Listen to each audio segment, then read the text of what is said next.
Duncan, you were at Murchison for 6 years, captain of rugby and captain of cricket. What are your abiding memories from both sports?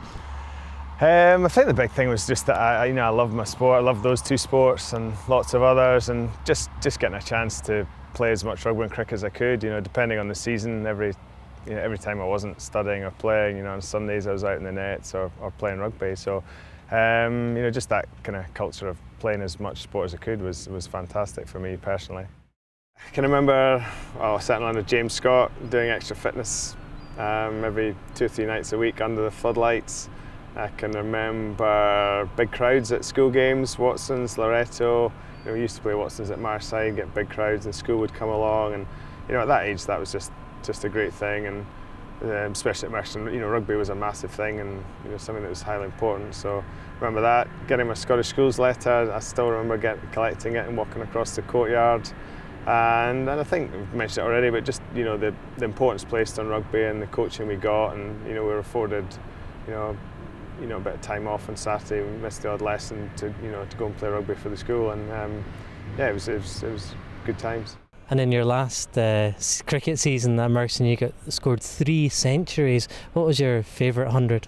I got one against Stuart Smelville. I think it was an overs game, and I think we were about 22 for 5 or something, and me and a guy, Jamie Kerr, put on about 200 or something, so I think I ended up 140 something not out, so that was probably the best one.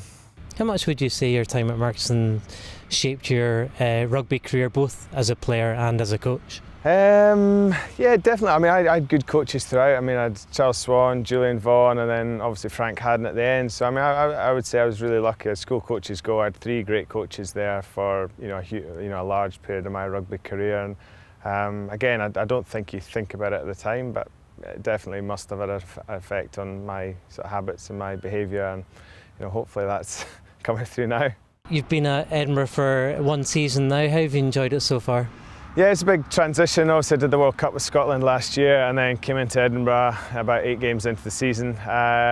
So it's been different, different level of pressure, different players, and more importantly, just personally, it's given me a great chance just to work more full time with the players. But it's a fairly relentless season. It's every weekend for 35, 36 weeks a year. So it is tough, but I love my job, and it's about trying to make these players better, and hopefully we can see some more of that come through this year.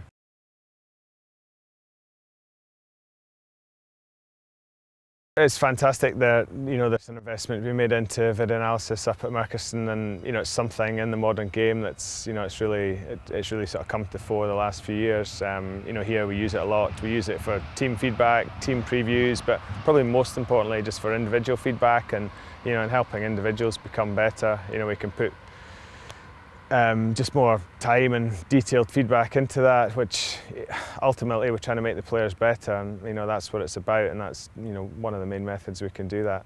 If you can educate the players on it, then they can do a lot of that work themselves, and the coaches themselves aren't having to do it. The players become more responsible, and so it's a great learning tool for them, and them being able to do it is a massive thing. I mean, recovery is a big part of our job here, and having access to a pool up at Murchison, that'll be a big advantage. The game's becoming, certainly rugby is becoming, most sports becoming more physical, more scientific, and there is more time spent on recovery, less time training. And I think that trend will just continue. Year by year, training you'll get less time with the players, and more time will be spent recovering. So yeah, pool facilities on hand to help that can only be a huge advantage.